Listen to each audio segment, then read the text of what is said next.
कोकणची रेल्वे पकडून चाकरमानी स्वप्न उराशी बाळगून मुंबईत येतो, पण त्याचा जीव अडकलेला असतो तो त्याच्या गावीच. अशीच एक मुलगी कोकणातून मुंबईत आली आणि सोशल मीडियाच्या माध्यमातून जगभरातील लोकांना कोकणाशी तिने थेट कनेक्ट केलं. सोशल मीडियावर झळकणारा कोकणचा चेहरा ते आता बिग बॉसच्या घरात राहून बिग बॉसलाही मालवणी भाषेत बोलायला लावणारी ती. मुंबईच्या गिरणगावात रमणारी, स्वतःच्या आलिशान गाडीत फिरणारी ती एकेकाळी करिअरची सुरुवात करण्यासाठी मुंबईत नालासोपारा ते कामोठे असा रेल्वे प्रवास करत होती.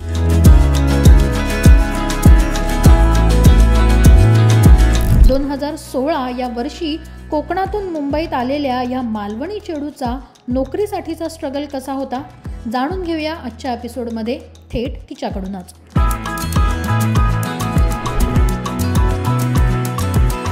आत्ता मी आले नवी मुंबईतल्या कामोठे या ठिकाणी. इथे येण्याचं खास कारण म्हणजे ज्या व्यक्तीबद्दल आज आपण बोलणार आहोत त्या व्यक्तीचा मुंबईतला प्रवास, तिच्या करिअरचा मुंबईतला प्रवास हा इथून सुरू झाला होता. अर्थात मी बोलते ते तुम्हा आम्हा सर्वांची लाडकी कोकण हार्टेड गर्ल म्हणजेच अंकिता प्रभू वालावलकर. चला तर तिला भेटूया आणि तिच्या ह्या जागेविषयीच्या काय खास आठवणी आहेत, तिचा पहिला मुंबईतला प्रवास या ठिकाणाहून कसा सुरू झालेला तिला भेटूनच जाणून घेऊया. चला.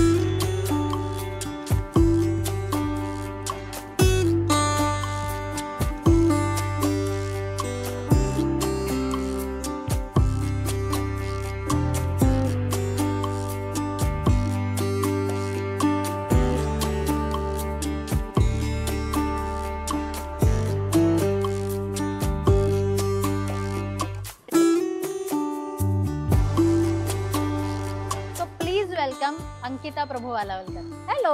हॅलो. कशी आहेस? मस्त.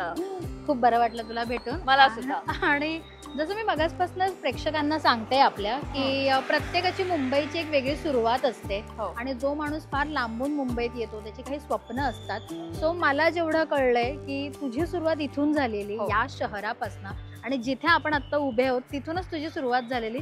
सो मला आवडेल तुझ्याकडनं हा प्रवास सगळ्यात आधी ऐकायला.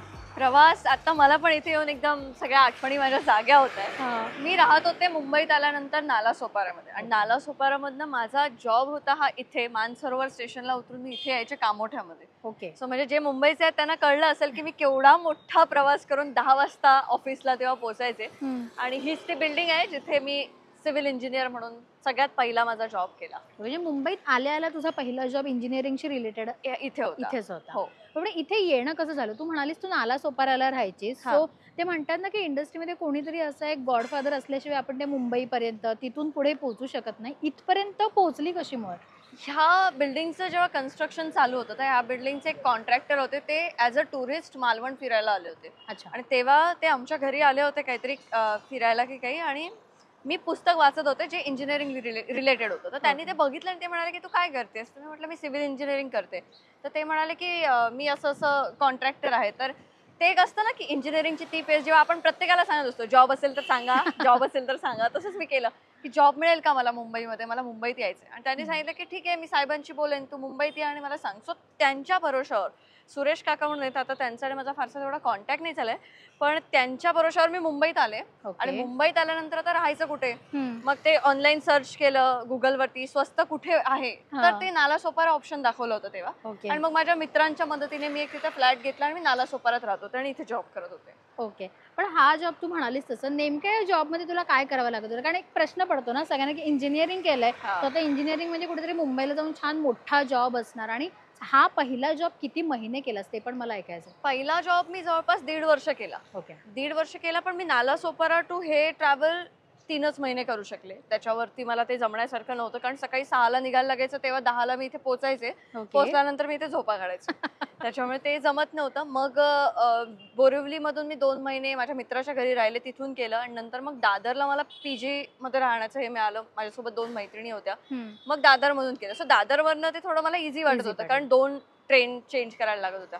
नालासोपारावरनं ते 3 चेंज करावे लागत होतं. सो इथे मी ऍज अ बिलिंग इंजिनियर म्हणून काम केलं. सिव्हिलमध्ये पण बऱ्याच काही काही हे आहेत. त्याच्यामध्ये बिलिंग म्हणजे काय होतं की ह्या बिल्डिंगचं जेवढं काही चालायचं म्हणजे प्लास्टर असेल किंवा टाईल्सचं काम असेल, काही असेल, फॅब्रिकेशनचं असेल वगैरे सगळं, ह्या सगळ्याचं एक बिल तयार करणं. त्यांनी तेवढं बिल जे सबमिट केलेलं असेल ते क्रॉस चेक करणं की तेवढ्या स्क्वेअर फीटचं काम त्यांनी केलंय का, मग त्यांचं ते बिल पास झालं पाहिजे का, हे सगळं माझ्या हातात होतं. सो तेव्हा 13,000 रुपये मला सॅलरी माझ्या पहिल्या जॉबमध्ये मिळत होती आणि त्यासाठी मी एवढा लांबचा प्रवास करून यायचे. बापरे. पण ट्रेनचा प्रवास अर्थात काही सोपा नसतो. त्याच्यात तू कोकणातनं आलेली, त्याच्यामुळे मुंबईत आल्यावर खरं तर धांदळ उडते सगळ्यांची की आता मुंबईत आल्यानंतर कसा प्रवास करायचा. सो कसं म्हणजे Nalasopara western line to main, मग दादर, मग तिथून पुन्हा हार्बर, सो कळायचं की कुठली ट्रेन पकडायची आहे काय? अजिबात कळत नव्हतं आणि ते म्हणजे इंडिकेटर पण कळत नव्हते. कारण एकतर गावांची इथल्या म्हणजे स्टेशनची नावं माहिती नाही आहेत, स्टेशनची नावं माहिती नाही, मग ते इनिशियल्स कळायचे नाहीत. म्हणजे PL म्हणजे पनवेल आहे किंवा काय, हे काही कळायचं नाही. परत सायन, शिव हे वेगळं आहे, हे शिकावं लागलं आम्हाला असं. त्यामुळे बऱ्याच गोष्टी होत्या ज्या शिकण्यासाठी मला माझा मित्र आहे गौरांग, त्याने मदत केली. मग त्याच्यात स्लो ट्रेन काय, फास्ट ट्रेन काय, म्हणजे मला असं वाटायचं की सेमच ट्रेन आहे, फक्त कमी पैसे दिले तर स्लो ट्रेनने जायला मिळतं, जास्त पैसे दिले तर फास्ट ट्रेनने जायला मिळतं. सो बरेच हे होते आणि मला वाटतं गावातल्या बऱ्याच मुलांना हा प्रॉब्लेम होत असेल. कारण आमचं कोणी मुंबईत नातेवाईक असून सुद्धा आम्ही कधी त्यांच्याकडे गेलो नाही. मग मुंबईत आल्यानंतर हे सगळं शिकून तुम्हाला जॉब करायचा आहे, ह्या सगळ्या गोष्टी. परत ह्या 3 लाईन आहेत, असं जर तू कुठच्या ह्याला सांगितलंस गावातल्या मुलाला वेस्टर्न, सेंट्रल, हार्बर, त्याला काही कळणारच नाही. तो सांगणार मला इथे जायचंय, मग कुठे उतरू असं. परत गिरगावला जायचंय मला, तर गिरगाव स्टेशनच नाहीये, जाऊ कसं. मग ते चर्नी रोड स्टेशनला उतरून तुम्ही गिरगावला जाऊ शकता, हे पण शिकावं लागलं. सो त्यासाठी मला माझ्या मुंबईचे जे मित्र होते जे इंजिनिअरिंगला तिकडे होते सिंधुदुर्गमध्ये, त्यांनी खूप मदत केली. ट्रेनमध्ये चढणं म्हणजे मुंबईतली बायका जेवढा स्ट्रगल करतात ना जॉबसाठी, म्हणजे मी बघितलं की प्रेग्नंट बायका सुद्धा 8-8 महिन्याच्या सुद्धा त्या हे ट्रेनमध्ये असतात. परत भाजी हे करत असतात. हार्बरला मी जास्त बघितलं की त्या CST ला बसल्यानंतर इथे येईपर्यंत मेथीची भाजी साफ करणं वगैरे हे सगळं चालू असतं. सो तो खूप विचित्र स्ट्रगल आहे. म्हणजे आता बरीच वर्ष झाली मी ट्रेनने नाही यायला. आता सगळे मुंबईतले रोड मला माहित आहेत. ओके. पण ट्रेनने जास्त जाणं येणं होत नाही. ओके. पण किती साली मुंबईत आलीस तू? पहिल्यांदा मुंबई पाहिलीस ते साल कुठलं? तसं पहिल्यांदा मी मुंबई 2011 मध्ये बघितली होती. एक अवॉर्ड मिळाला होता मला, त्यासाठी आले होते, पण 2 दिवसासाठी. म्हणजे आज सकाळी पोहोचले, दुसऱ्या दिवशी संध्याकाळी निघाले, असं वाला ते होतं. ते मी सगळ्यात पहिलं दादर स्टेशन बघितलं होतं. ओके. आणि नंतर मी आले की आता मला जॉब करायचा आहे, मला स्वतःच्या पायावर उभं राहायचंय, मला काहीतरी करायचंय, ह्यासाठी मी आले. ते 2016 मध्ये आले. 2016 ला. ओके. सो आता मी तुला सांगते की इथे मी जॉब करायचे, इथेच खाली ऑफिस होतं. इथून लेफ्ट घेशील ना तर तिथे एक शिवण क्लास चालतो. मी तिथे पण जायला बघत होते की दुपारची इथे 2-3 तास कोणी नसायचं, कोणी बॉस वगैरे नसायचे, तर तिथे जाऊन ते शिकू का, म्हणजे पार्ट टाइम मला ते, हे सुद्धा मी तेव्हा हे केलंय. मी डॉमिनोज मध्ये जाऊन इंटरव्ह्यू दिला होता की मला पार्ट टाइम काहीतरी द्या. कारण आपली मुलं फॉरेन मध्ये जाऊन तेच करतात, तिथे ते काम करतात, पण इथे आपल्याला तो कमीपणा वाटतो. अगं मला एवढंच होतं की मला माहित होतं मुंबईत जगण्यासाठी पैसा महत्वाचा आहे आणि मला पैसे व्यवस्थित इथे कमवायचे, त्यासाठी मला काम करणं गरजेचं आहे. आता मी PG राहते किंवा मी एक फ्लॅट रेंटवरती घेऊन नालासोपारा राहत होते, संध्याकाळी काही कामच नाहीये ना, मग आईची आठवण येणार आणि ते रडत बसणार.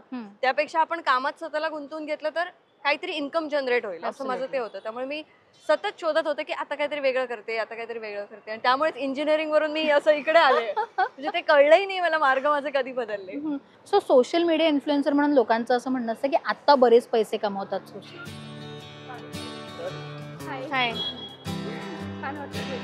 थँक्यू.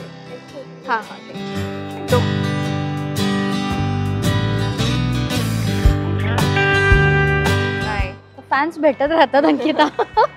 पण माझं म्हणणं असं की आता ही ओळख झाली, पण तेव्हा मुंबईत येताना ते असं असतं ना की आपण कोणालाही ओळखत नाहीये. पहिल्यांदा मुंबईत आल्यानंतरचं मित्रमैत्रीण कोण होतं की ज्याने तुला मुंबई सगळी शिकवली, किंवा ते म्हणतात ना की इथे आल्यानंतर काहीच माहिती नसताना ह्या व्यक्तीसोबत मुंबई फिरायला जमलं आणि मग थोडी थोडी तोंडओळख झाली?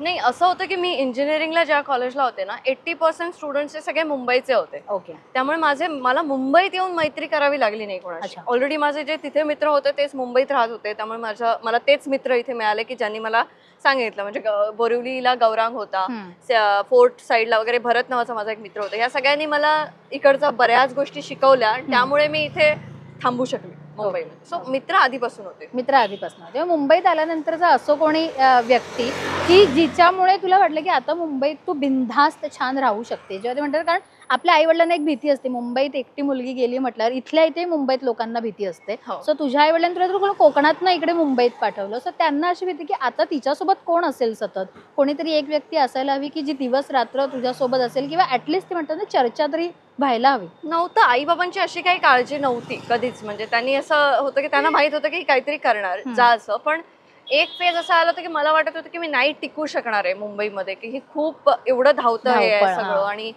एवढं सोपं नाहीये इथे पैसे कमवणं, इथे राहणं, इथे रेंट एवढं जास्त आहे वगैरे. त्यामुळे पण तेव्हा माझा जो मित्र आहे ना गौरांग, त्याचे आई वडील यांनी म्हणजे ती काकी सकाळी उठून मला डबा द्यायची, ते सगळं करायची आणि ती आईशाने बोलायची नाही करेल हो, ती करेल, हे करेल. त्यामुळे आईला एक तो हे आला होता की नाही म्हणजे चांगलं आहे, काहीतरी करेल अंकिता. सो त्याच्या फॅमिलीने मला तेव्हा जास्त सपोर्ट केला होता मित्राच्या. येस. आणि आता मगाशी उतरल्या अंकिताने एक आठवण सांगितली. अंकिता नेमकं काय तिकडची तुला तिथे आल्या पहिली आठवण आली आणि तुला फोन मध्ये फोटो बघितला. मी तिथे दिवाळी असायची ना, दिवाळीला मी मस्त रांगोळी वगैरे काढली होती, कारण मी एकटीच मुलगी होते. ओके. इथे ह्याच्यावरती असं काही मुली वगैरे सिव्हिल इंजिनियर नव्हतं आणि मी एकटीच असल्यामुळे दिवाळी आहे, काहीतरी सण आहे म्हटल्यानंतर सगळे पुरुष जे बसलेले होते, मी म्हटलं अरे चल HR वगैरे कसे असतात तसं काही इथे नव्हतं ना, त्यामुळे मी साईट वरती रांगोळी काढणं, पणत्या लावणं, हे सगळं तेव्हा मी केलं होतं. ते मला आल्याला आठवलं. तिथे तो बाहेरचा भाग बघून की इथे मी रांगोळी काढली होती वगैरे ते सगळं. तो फोटो मला पटकन मोबाईल मध्ये मी ठेवलाय अजूनही, दिसला. पहिला जॉब म्हटल्यानंतरची पहिली एक्साइटमेंट, आज इथे आल्यानंतर तुला कुठली गोष्ट वेगळी जाणवली की आज बऱ्याच दिवसांनी किंवा महिन्यांनी तू इथे आली, वर्षांनी अर्थात, पण इथे आल्यानंतर आज तुला काय चेंज वाटतं आणि तेव्हा आली होतीस तेव्हा किती वेगळं होतं हे शहर? तेव्हा ह्या सगळ्या गोष्टीचं कन्स्ट्रक्शन चालू होतं. म्हणजे ही समोरची बिल्डिंग पण चालू होती ती सगळ्यांना, आता सगळीकडे शॉप्स दिसत आहेत, सगळं लोक राहायला आली तसं दिसत आहेत. मग मला असं तेव्हा आठवतं की तेव्हा पैसे असले असते तर मी इथे फ्लॅट घेऊन ठेवला असता, पण तेव्हा पैसे नव्हते. आणि आता छान वाटतं इथे, म्हणजे हे बऱ्यापैकी डेव्हलप झालं. तेव्हा मला वाटायचं की इथे येऊन लोक राहतील का, कारण मला वाटायचं मुंबईतच राहत आहेत, हे खूप लांब आहे, आणि इथे बऱ्यापैकी आता सगळं लोक दिसत आहेत मला. येस. बरं, आता आणि माझ्या मते ब्रेक टाइम मध्ये कुठेतरी खाण्यापिण्याची चंगळ असेलच इथे. ते फूड जॉईंट्स असतील इथे, कारण इथे बऱ्याच गोष्टी आता दिसत आहेत.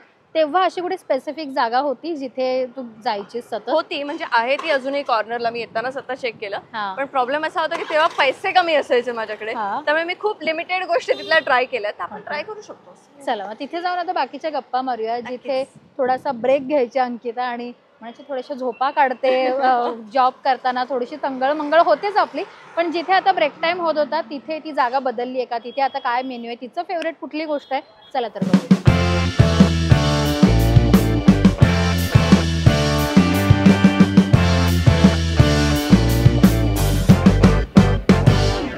इथे जवळपास ते आहे जिथे तू इथून ब्रेक टाइम मिळाला की साधारण किती तासाचा जॉब होता अंकिता?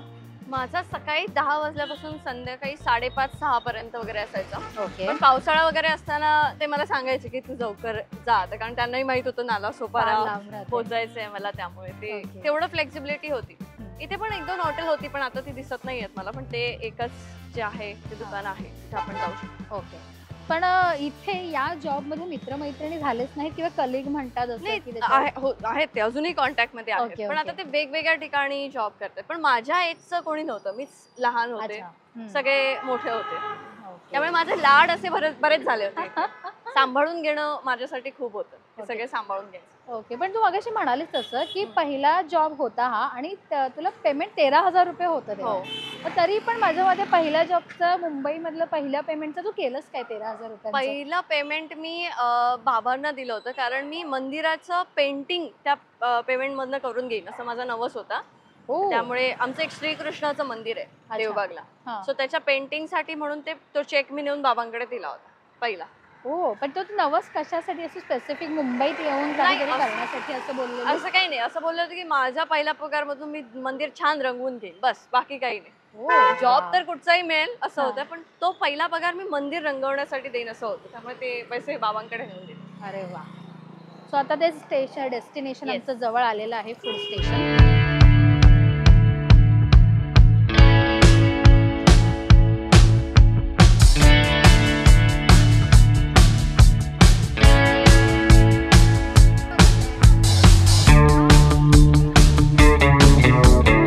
आपल्या ब्रेक टाइम मध्ये आत्ता आम्ही आलोय मालवण तडका इथे आणि आता तिथे जाऊन थोडंसं खाणं पिणार आहोत आणि बऱ्याच गप्पा मारायच्या. अंकिता रेडी आहेस? Yes, I am ready. Let's go. आत्ता आम्ही आलोय थोडी पेटपूजा करायला. पण अंकिता, साधारणतः तेव्हा इथे या एरियात येत असशील तेव्हा काय फूड जास्त करून तुला ट्राय आउट करायला आवडायचं? नाही ग, तेव्हा पैसेच नव्हते. इथे सुद्धा आम्ही ऑफिसची पार्टी असायची तेव्हाच 2-3 वेळा आलोय. बाकी असं इथे पण जास्त येणं नव्हतं. ज्या ठिकाणी जाणं होतं ते नॉर्मल शॉप्स जिथे मी समोसा वगैरे खायचे. उपाशी राहूनच ते, कारण 13,000 तू विचार कर की कसं रेंट भरायचं आहे, तुला तुझं पास पण हे करायचं आहे आणि तुला मुंबईत राहायचं आहे. सो तेवढं पॉसिबल नव्हतं. पण इथे आलं की बरं वाटायचं. ऑफिसची काहीतरी पार्टी असेल तर पोटभर खायला मिळायचं मस्त. ओके, पण मी असं ऐकलंय, मला जेवढं ऐकायला मिळालंय की तूच काही वेळेला 1-2 इंटरव्ह्यूमध्ये असं सांगितलंस की तू इव्हिनिंगला स्नॅक्स खायचीस जेणेकरून तुला रात्री फार म्हणजे ते खाण्याचं टेन्शन नसलं पाहिजे म्हणून. सो ते दुसऱ्या जॉबमध्ये तिथे आम्हाला ते PSU होती ना, सो त्या ऑफिसमध्ये खाणं वगैरे सगळं फ्री होतं. सो तिथे मी ते संध्याकाळचा स्नॅक्स करायचे. तिथे मला काही टेन्शनच नव्हतं. जेवण नाश्ता सगळं असायचं. सो संध्याकाळचं स्नॅक्स करून बाहेर पडायचे म्हणजे तो खर्च वाचत होता. तो दुसऱ्या जॉबमध्ये. ह्या जॉबमध्ये काहीच नव्हतं. इथे आपलं करायचंय. ओके, पण दुसरा जॉब साधारणतः काय किती तू मागाशी म्हणालीस तसे खूप जॉब स्विच केलेस इथे मुंबईत आल्यावर. सो हा तर झाला आपण पहिल्या जॉबच्या ठिकाणी आत्ता आपण आहोत. आणि आता बाकीच्या जॉबचं तू कसं स्विच केलंस आणि तो प्रवास कसा होता करिअरचा? 2च इंजिनिअरिंग रिलेटेड म्हणशील तर 2 वेळाच हे झालं. त्यानंतर मी डायरेक्ट ट्युशन्समध्ये शिफ्ट झाले. आणि ट्युशन्समधून आता हे सोशल मीडियाच्या ह्याच्यावरती. सो जॉब स्विचमध्ये म्हणशील तर ते 2च होते. एकदा इथे जॉबला होते इंजिनियर म्हणून आणि एकदा मी PSU मध्ये होते ते 1.5 वर्ष. सो अंकिता, हे झालं फूड बद्दल. पण आता मुंबईत आल्यानंतर त्याचे फेवरेट स्पॉट, आता हळूहळू मुंबई एक्सप्लोअर केल्यावरचे तुझे मुंबईतले फेवरेट स्पॉट कुठले? खूप आहेत. मला गिरगाव सगळ्यात जास्त आवडतं. म्हणजे गिरगावमध्ये जे मराठी कल्चर आणि ज्या पद्धतीने जपलं जातं, सो गिरगाव माझ्या अगदी जवळचं झालं. सगळ्यात पहिलं मी इथे आगमन सोहळा बघितला होता. त्यामुळे असं पण काहीतरी असतं, कारण आम्ही आगमन कधी बघितलं नाही. त्यामुळे ते एक छान वाटतं. त्याच्यानंतर जिथे मी आता बरीच वर्ष माझा वेळ घालवते म्हणजे दादरपासून लालबाग पर्यंतचा परिसर.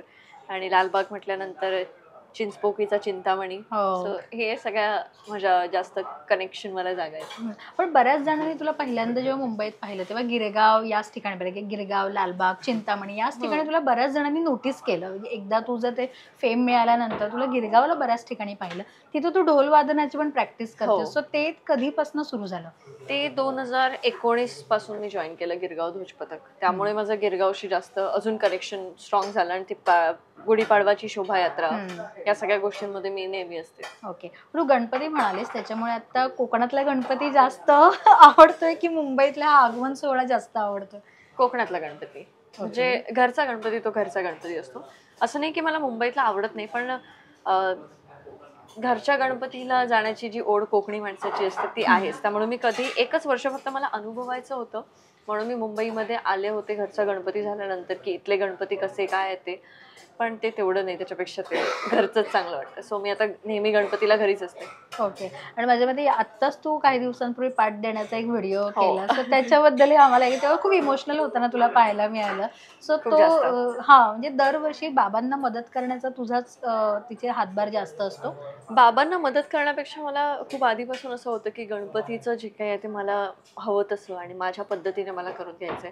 सो ते कमवायला जेव्हा तुम्ही लागता तेव्हाच तुम्हाला घरचे त्या गोष्टीसाठी हे करतात की ठीक आहे कर तुला काय. त्यामुळे गणपतीची मूर्ती कशी असावी, गणपतीला यावर्षी डेकोरेशन काय असणार आहे, म्हणजे गेल्या वर्षी गणपती बसवल्यापासूनच आमचं पुढच्या वर्षीच्या गणपतीच्या गोष्टी चालू होतात.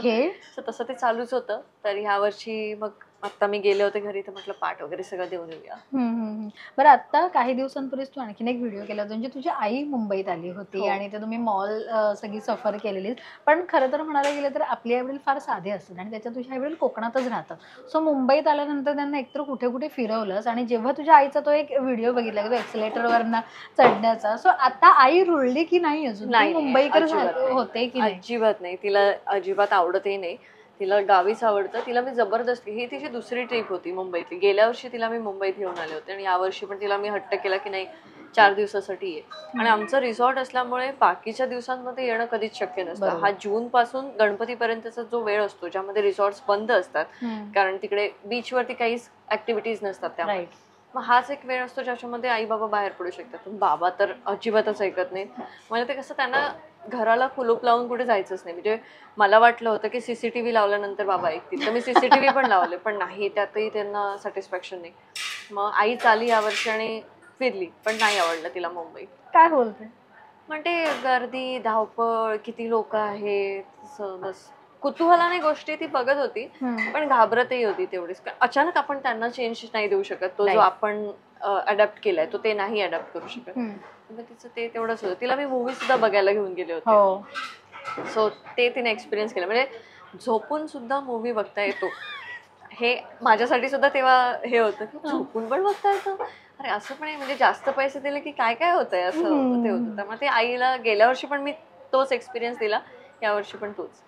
आईला जसं कुतूहल होतं, आता आई म्हणाल तू दुसऱ्यांदा मुंबईत आलेली, सो जेव्हा आईला तू मुंबईत आली होतीस तर तुला कुठल्या गोष्टींचं कुतूहल जास्त वाटलं मुंबईतलं, की ह्या गोष्टी अशाही होतात?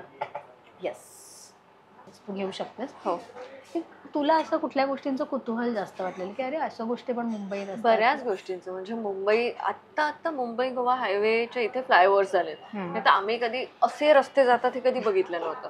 म्हणजे मी वाचलं होतं पण प्रत्यक्षात बघितलं नव्हतं. त्यामुळे वरून पण रस्ता जातो, मग हे लोकांना कळतंय कसं की वरून तो कुठे उतरणार आहे, मग ते कसं लक्षात राहतं. सिग्नल रेड हे ते, परत जेव्हा 4 रस्ते असतात तेव्हा सिग्नल बघायचा कुठचा हे कन्फ्युजन होतं. इथे पण सिग्नल आहे, तिथे पण आहे, मग माणसांना कळतंय कसं की कोणता सिग्नल आपला आहे.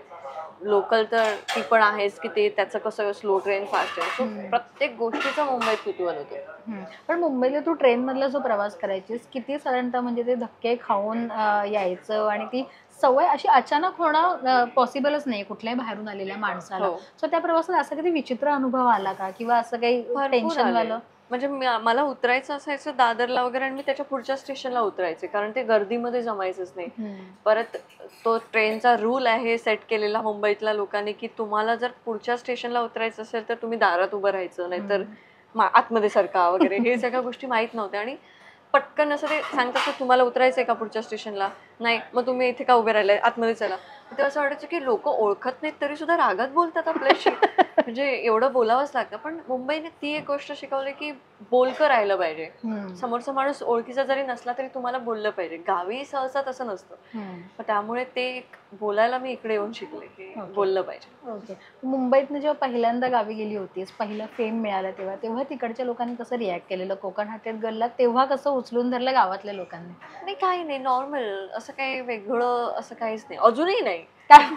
नॉर्मल, इकडचीच आहे, आपलं चेडू आहे, काही असं काही नाही. आणि मलाही गावी गेल्यानंतर ते, म्हणजे मी पण कधी कधी असं विसरलेलीच असते की आता टुरिस्ट ओळखतात आणि टुरिस्ट मग फोटो वगैरे काढतात, पण गावातल्या लोकांचं असं काही रिएक्शन नाही. लहान पण माझं तिथे गेलंय, सो त्यांना त्याचं असं मला वाटत नाही की फारसं काही कौतुक असेल. म्हणजे असेल, काही जण असं छान अभिमानाने सांगतात की आम्हाला मस्त वाटतंय तू इथे इथपर्यंत आली आहेस वगैरे, पण असं काही ते हे तेवढं हे नाही. Okay okay okay okay.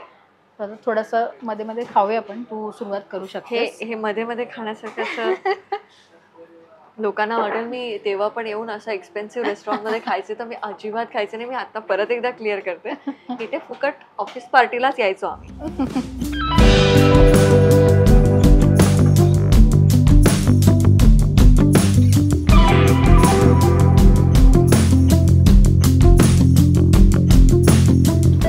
आईबद्दल बोललो आणि बाकीच्या सगळ्या गोष्टींबद्दल बोललो, पण मुंबईत आल्यावर आता माझ्या मते तू बहिणींसोबत राहतेस, तर त्या दोघी बहिणी तरी आता रुळल्यात का मुंबईत तुझ्यासारख्याच? खूप जास्त.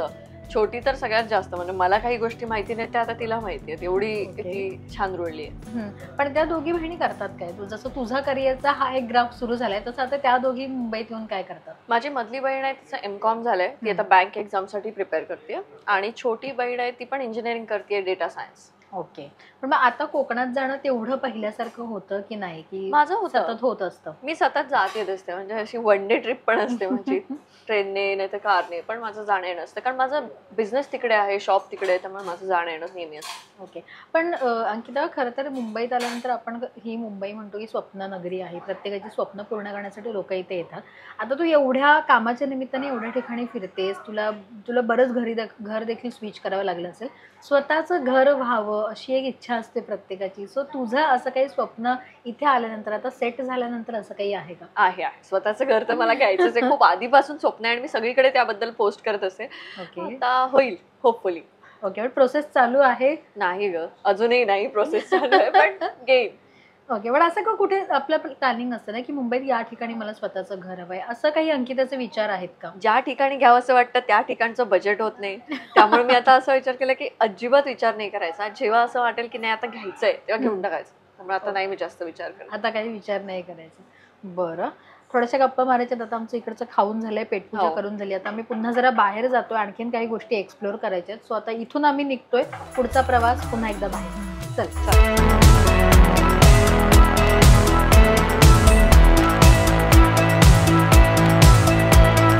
आता आमची पेटपूजा करून आम्ही बाहेर आलोय आणि एका कामाच्या ठिकाणी आलोय की जिथे अंकिता कधी कधी तिच्या कामाच्या निमित्ताने येते. सो अंकिता, आता बरेच प्रश्न झाले, बरेच उत्तर झालेत, पण बऱ्याच जणांना असा प्रश्न मगाशी मी म्हटलं तसं की सोशल मीडिया इन्फ्लुएन्सर झालं की बरीच कमाई येते, पण तुझी पहिली कमाई जी इथून सुरुवात झाली त्याच्यामुळे हे पहिले क्षण होते तुझे. सो आता मला तुझ्या अशाच पहिल्या काही गोष्टींशी रिलेटेड असे काही क्वेश्चन आहेत जे विचारायचे आहेत तुला. सो रेडी आहेस तू? येस. ओके. अंकिताने केलेला पहिला फसलेला पदार्थ कुठला आहे? फसलेला पदार्थ नाही आठवत आहे तसं बघायला गेलं तर. आय थिंक चपाती वगैरेच असेल जी फसली होती पहिली. ओके. आकार वेगवेगळे येत होते त्याचे, त्यामुळे तेच म्हणू शकतो. ओके. पहिली फॅन मुवमेंट कुठली? फॅन मुवमेंट म्हणजे अशी की जी तुला एखाद्या कोणाला तरी भेटायचं होतं आणि ती भेटून इच्छा पूर्ण झाली, ती एक फॅन मुवमेंट, अशी तुझी वाली फॅन मुवमेंट कुठली? मी हल्लीच जयशंकर सरांना भेटले होते, ती माझ्यासाठी फॅन मुवमेंट होती. ओके. कशाच्या निमित्ताने, कशी भेट झाली होती, असं काही किस्सा? एक इन्फ्लुएन्सर मीट होती, त्यामध्ये मी त्यांचा एक छोटासा इंटरव्ह्यू घेतला होता. इंटरव्ह्यू म्हणजे खूप कॅज्युअल इंटरव्ह्यू होता, असं काही पॉलिटिक्स रिलेटेड वगैरे असं काही नाही. सो तीच फॅन मोमेंट. ओके. पहिल्यांदा टेस्ट केलेली अशी डिश जी तुला अजिबात नाही आवडली? Weird dish. अजिबात नाही आवडली. आवडलं नाही असं ते जरा हे आवडलं विचारशील तर मी पटकन खूप साऱ्या डिशेस सांगू शकते. ओके. आवडलं नाही फूडी असल्यामुळे बऱ्याच गोष्टी आवडतात. बरं, ठीक आहे, हरकत नाही. पहिलं सेलिब्रिटी क्रश कोण आहे? नका ह्या प्रश्नाचं आपण उत्तर स्किप करूया. पण तरी असं एक असतं, लहानपणापासून आपण एखाद्या सेलिब्रिटीचे फॅन असतो. जाऊ दे, तरी पण ते प्रश्न करूया आपण. उगीच काहीतरी नंतर न्यूज बनतात आणि नंतर काहीतरी ते सगळं निस्तरायला वेळ नाही. आता जाऊ दे. पण असं बॉलिवूडचं वगैरे नाही? बॉलिवूड वगैरे असं काही माझं हे नव्हतं, पण असं एक मराठी असा एक ऍक्टर मला खूप आवडायचा. पण जेव्हा मी इन्फ्लुएन्सर वगैरे असे झाले आणि त्यानिमित्ताने मला असं थोडंसं इंटरॅक्ट करण्याचा वेळ आली आणि तेव्हा त्याने मला ॲटिट्यूड दिला, त्याच्यानंतर अनफॉलो करून टाकलं. म्हटलं नको बाबा, पण मोठं आहेत ते तसं, त्याच्यामुळे काही हे नाही. म्हणजे ओके, आता मोठी लोक आहेत ती, आपण कुठे काय. बरं, हरकत नाहीये. पहिलं रिजेक्शन कुठल्या गोष्टीला किंवा कुठल्या प्रोजेक्टला किंवा काही करताना असं पहिलं रिजेक्शन कुठलं मिळालेलं का? जे रिजेक्शन मला जास्त लागलं होतं ते म्हणजे एका क्लासेसमध्ये टीचर म्हणून मी एक इंटरव्ह्यू द्यायला गेले होते आणि त्यांना मी म्हटलं होतं की मला मुलांना मॅथ्स शिकवायचं आहे, तर त्यांनी मला रिजेक्ट केलं होतं. आणि ते एस.एस.सी बोर्डसाठीचे होते आणि त्यांनी मला रिजेक्ट केलं होतं. पण जेव्हा मी मुंबईत येऊन IB शिकवायला लागले, तिथे मला त्यांनी चान्स दिला इतर दुसऱ्या यांनी, तेव्हा मला असं झालं की तेव्हा मला एस.एस.सी साठी रिजेक्ट केलं होतं, आज मी IB शिकवते. वा, कमाल आहे. तुझ्याविषयी ऐकलेली पहिली अफवा कोणती? माझ्याविषयी अशा खूपच असतात. तरी पहिल्यांदा अशी ती अफवा तुझ्या कानावर आली, पहिलीच अफवा आपल्याबद्दल ऐकलेली अशी पहिली अफवा? पहिली वगैरे आठवत नाही, पण आता रिसेंट तर होती ती ओमकार भोजनेबद्दल आणि माझ्याबद्दल होती ती महाभयानक अफवा होती. म्हणून तुला सेलिब्रिटी क्रशच नाही सांगायचं, नावच नाही घ्यायचं काही, उगीच काय नको. ओके. पहिलं मानधन कुठलं मिळालं होतं, म्हणजे कुठल्या कामासाठी पहिल्यांदा तुझ्या हातात मानधन मिळालं होतं तुला? असं म्हणजे हे सोशल मीडिया रिलेटेड? आयुष्यातलं पहिलं मानधन? आयुष्यातलं पहिलं मानधन जॉबच होतं, त्याआधी असं काही नाही. पहिल्या वेळेला जॉब? पहिल्या वेळेला जॉबच. ओके. पहिली सेलिब्रिटी मुवमेंट कुठली होती तुझ्यासाठी, जेणेकरून तू सेलिब्रिटी आहेस आणि लोक तुला येऊन भेटतात, अशी मुवमेंट पहिल्यांदा कधी झाली तुझ्या बाबतीत? अशी मी तर गावी एकदा एका इव्हेंटमध्ये गेले होते आणि तिथे लोक मला ओळखत होती, ते एक होती. आणि त्यानंतर म्हणशील तर मी चित्रगौरवचं डिजिटल होस्ट केलं होतं तेव्हा. ओके. पहिला व्हायरल झालेला व्हिडिओ? पहिला व्हायरल झालेला व्हिडिओ बाबांसोबतचा होता एक, तो आणि त्याच्यानंतर मित्रासोबत लग्नातला. ओके, हे दोन व्हिडिओ सगळ्यांना जास्त. माहिती हो, असतील. सगळ्यांना माहिती असते. ओके, पहिल्या कमाईमधून केलेली पहिली गोष्ट कुठली? पहिल्या जी मला कमाईतनं मी काही केलं नव्हतं. ओके. दुसऱ्या कमाईमधून नॉर्मल एका रेस्टॉरंटमध्ये जेवायला गेले होते, असं काही फारसं काही केलं नव्हतं, कारण तेवढी सॅलरी नव्हती ना ग, त्यामुळे पहिल्या कमाईतनं वगैरे असं काही झालं नाही. आता जी काही मजा आहे ती सगळी मी आता करत असते, सगळ्या हाऊस पूर्ण करत असते. ओके, या सेगमेंट मधला शेवटचा प्रश्न असा की फॅनचा एखादा आलेला पहिल्यांदा अशा कुठल्या फॅनचा तुला विचित्र अनुभव आला का कुठला? विचित्र अनुभव तेव्हाच येतो जेव्हा म्हणजे ते आपल्याला ओळखत असतात, आपण त्यांना ओळखत नसतो. अचानक येतात काही जण आणि त्यांचं बाळ असं देतात, घ्या, आणि फोटो काढायला उभं राहतात, सांगा 2 मिनिटं की बाळाला घ्या, आम्ही फोटो काढतो, काही न सांगता असं देतात. ते एक विचित्र असतं. आणि दुसरं म्हणजे मला एक अनुभव आला होता की मी जेवायला एका ठिकाणी गेले होते आणि एक फॅमिली जेवत होती. असं त्यांनी मला आलेलं बघितलं की ही आली आहे वगैरे, आणि असं इशाऱ्यामध्ये सांगितलं, ही ती आहे वगैरे असं. आणि मलाही कळलं की त्यांनी ओळखलंय. मी त्यांना हाय हॅलो केलं. मी जाऊन बसले आणि मला असं वाटत होतं हे आता फोटो काढायला येतील, तर ते तेव्हा आले नाहीत. म्हटलं ठीक आहे, बरं आहे की आता मला खूप भूक लागली होती. मी माझी ऑर्डर दिली. माझी ऑर्डर अशी आली, समोर ठेवलं आणि मी पहिला घास असा उचलला आणि ते त्यांचं जेवण झालेलं, ते आले माझ्याकडे. मला म्हणतात फोटो काढायचा आहे. तर मग मी म्हटलं की आता असं घास हातात होता. म्हटलं जेवण काढू? नाही, आमचं जेवण झालंय, तुम्ही काढा फोटो. तर मला असं आलं की नाही, मी मनात म्हटलं की मी माझ्या जेवणाबद्दल म्हणत होते, पण आता बोलू कसं? आणि बोललंच की असं होतं की ऍटिट्यूड दाखवते किंवा असं पटकन न्यूज हे होतात. मग ठेवलं मी आणि मग मी फोटो काढला. मग ते एक्सप्लेन नाही केलं. सो हा एक थोडासा फनी आणि वियर्ड थोडंसं हे होतं. ओके, पण खूप सारे असे अनुभव असतात जे आपले पहिले असतात आणि खास असतात. म्हणून खरं तर आजच्या या शोची सुरुवातच अशी होती की कोकण हार्टेड गर्ल म्हणून अंकिताला बरंच फेम मिळालं, बऱ्याच म्हणजे म्हणतात ना की त्या नावामुळे तिची खूप चांगली ओळख झाली. पण मुंबईत आल्यानंतर पहिल्या गोष्टी तिने काय केल्या असतील तर ते सांगण्याचा प्रयत्न होता. कारण अंकिताबद्दलच्या बाकी बऱ्याच गोष्टी म्हणजे तिच्या व्हिडिओ विषयीच्या असतील, तिच्याविषयीच्या न्यूज असतील किंवा तिने केलेल्या काही गोष्टी ती तिच्या व्लॉगमधून दाखवते त्या असतील, त्या बऱ्याच जणांना आता तिच्या व्लॉग्समुळे माहिती पडतात. पण मुंबईत आल्यानंतर तिने पहिला कुठला जॉब केला, ती पहिली कुठे फिरली किंवा तिची पहिली सॅलरी काय होती आणि त्याच्यातनं तिने काय केलं, हे या एकंदरीत आजच्या शो मधनं सांगण्याचा माझा प्रयत्न होता. आणि बऱ्याच वेगळ्या बाजू अंकिताच्या आपल्याला या निमित्ताने ऐकायला मिळाल्यात. बऱ्याच काही गोष्टी आहेत ज्या तिला आणखीनही आयुष्यात करायच्या आहेत, त्या या निमित्ताने आपल्याला ऐकायला मिळाल्यात. अंकिता, काय कसं वाटतं आता जेव्हा हे सगळं पहिल्या गोष्टींचं जेव्हा नॉस्टॅल्जिया होतो किंवा सगळ्या पहिल्या गोष्टी होत्या आणि आता एक छान फेम मिळून सेटल झाली आहेस थोडीफार, सो कसं वाटतं, ते कसं फील होतं? काही अशा जुन्या गोष्टी अजूनही आठवतात का? एखादी इमोशनल करणारी मुवमेंट?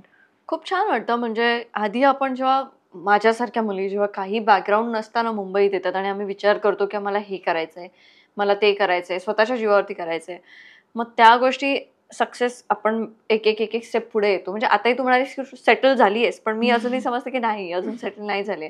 पण जेव्हा असं मागे बघते तेव्हा वाटतं की छान चुकत धडपडत ते छान प्रवास करत इथपर्यंत पोहोचलोय. सो असाच प्रवास पुढे होत राहील. ओके, पण अजूनही जर तुला विचारलं अजून कुठली गोष्ट तुझी म्हणजे तू म्हणालीस तसं सेटल नाही झाली आहेस, पण कुठल्या गोष्टीला अजून हात घालायचा बाकी किंवा त्या गोष्टी एक्सप्लोर करायच्या आहेत करिअर वाईज तुझ्या, की अजूनही या गोष्टी मला चाचपडायच्या आहेत, अशा कुठल्या गोष्टी अंकिताच्या आहेत अजून? मी असं काही ठरवलंच नव्हतं की ह्या करिअरच्या बाबतीतही काही ठरवलं नव्हतं, त्यामुळे मी पुढचंही असं काही ठरवलं नाही की मला हे करायचं किंवा ते करायचंय. पण माझं युट्यूबची जी जर्नी आहे ना ती खूप अशी ओबडधोबड वाटते मला कधी कधी, की मी असं करत गेले ते ती एक मला अशी व्यवस्थित सुतासारखी सरळ अशी आणायची आणि व्यवस्थित त्याच्यात हे करायचंय.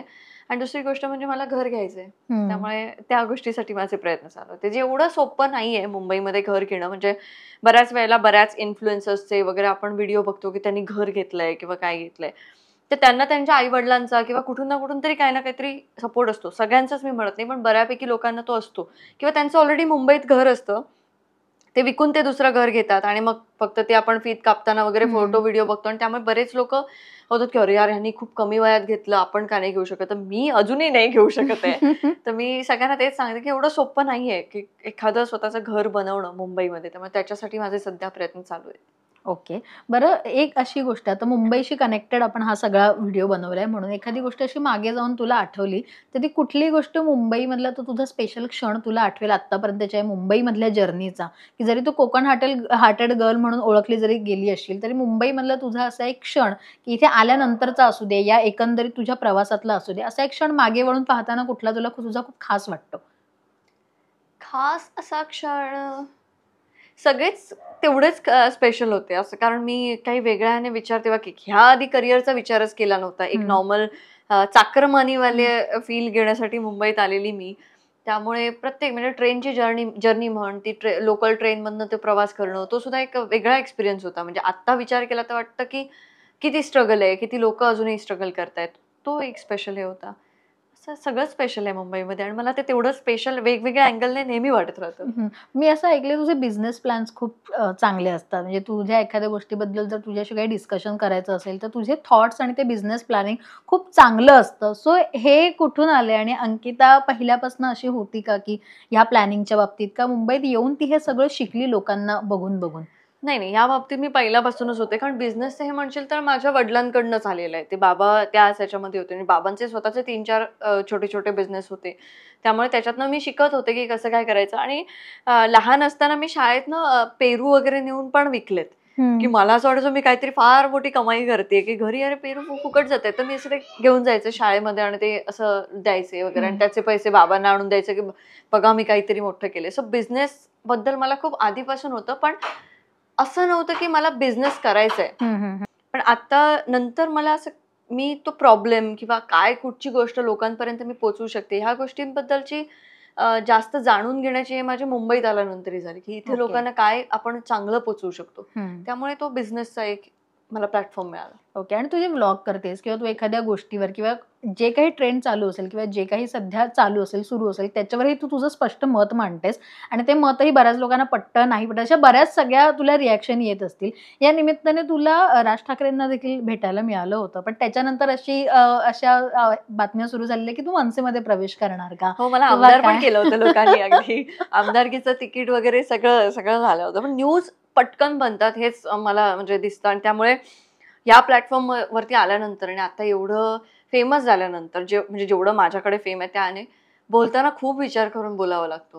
आणि ते माझ्यासाठी सगळ्यात जास्त कठीण आहे, कारण मी एवढं बडबड घरी करणारी आणि आता तिला असं हळू आता हे बोलले तर काही नाही होणार, असं बोलले तर काही, एवढा विचार करावा लागतो या प्लॅटफॉर्मवर. पण आता एखादा असे व्लॉग करताना तू म्हणालीस तसं विचार करावा लागतो, अशी एखादी न्यूज आली त्याच्यावर तुला मत मांडायचं, तर अजूनही ती कोकण हार्टेड गर्ल तेवढंच दिलखुलास आणि स्पष्ट मत मांडते की आता बऱ्यापैकी फेम मिळाल्यावर तू जसं म्हणालीस तसं बातमी होईल या अँगलने तुला पूर्णतः विचार करून बोलावं लागतं? ते प्रेशर आता जाणवतं का तुला खूप जास्त?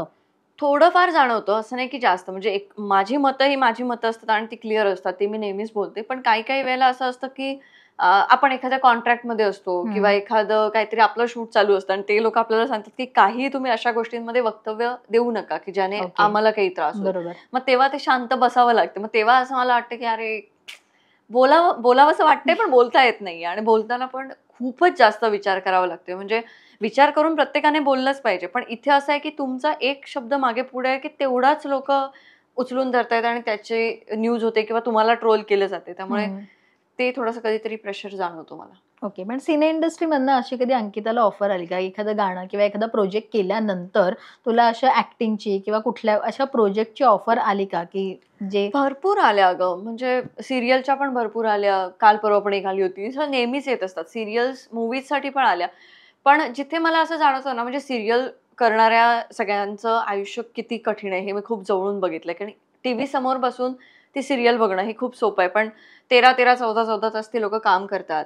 त्याच्यानंतर त्यांचं पेमेंट किती उशिरा होतं. त्यामध्ये त्यांचं काय आयुष्य आहे, म्हणजे ते खूप विचित्र आयुष्य आहे. त्याच्यामुळे मला कधीही त्यापेक्षा नोकरी केलेली परवडते असं मला वाटतं. बापरे.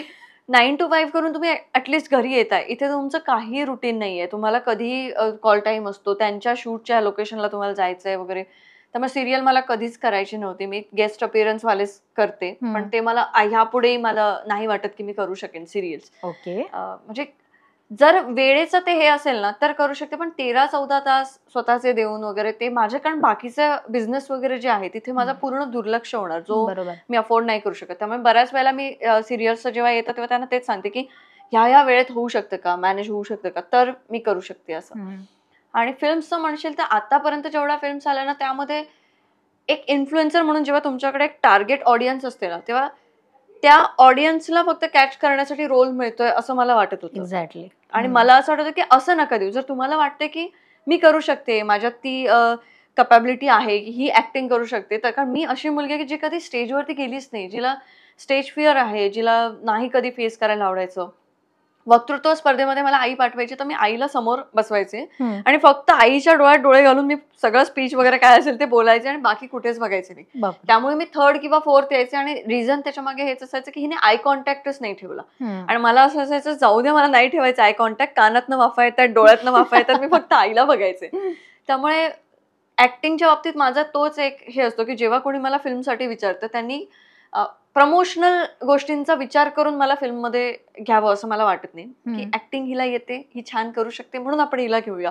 अशा ह्याने जेव्हा मला दिसेल की संधी आहे तेव्हा मी नक्की त्यात जाईन, पण बाकी नाही. बरं, तू म्हणालीस तसं की संधी असली जर किंवा विचार करून तू जाशील, पण जर असे एखादी चांगली ऑफर आली इन फ्युचर, की म्हणतात ना की बरेच सोशल मीडिया इन्फ्लुएन्सर आधीचे होते, त्यांनी बऱ्याच वेबसिरीज असू दे त्याच्यातनं हळूहळू बॉलिवूड असं ट्राय करत गेले आणि ते त्यांना आता ते दोन्ही बॅलन्स करतात. तर अशी तुला इन फ्युचर चांगली ऑफर आली तर अंकिता तो विचार करेल का करण्याचा? नक्कीच, का नाही करणार. म्हणजे मला नवीन नवीन गोष्टी शिकायला आवडतात आणि जे मी बोलले की मला स्टेज फिअर होतं ते मी स्वतः अशाच प्लॅटफॉर्मवरती येऊन घालवलंय, म्हणजे बऱ्यापैकी घालवलंय 90%. त्यामुळे मला संधी आली तर मी नक्कीच ट्राय करेन. ओके. बरं, जाता जाता इन फ्युचर तू म्हणालीस की तुझे असे काही प्लॅनिंग्स नसतात, इथे आली तेव्हाही तुझे असे काही फार काही प्लॅनिंग नव्हते, जे होत गेलं जसं होत गेलं तसं गो विथ द फ्लो तू गेलीस. पण आता तुझ्या डोक्यात काही असं आहे का की जे तुला प्रेक्षकांना तुझ्या लाडक्याच्या हातांना तुला सांगायचं की हे अजून मला करायचंय, त्यांचा सपोर्ट तुला हवा असेल तर अशी एखादी गोष्ट तुला जाता जाता तुझ्या लाडक्याच्या हातांसाठी काही शेअर करायची आहे का? नाही, असं काही नाही. त्यांनी मला माझ्या पूर्ण प्रवासामध्ये तुम्ही सगळ्यांनी जशी साथ दिली आहे तशीच साथ असू द्या.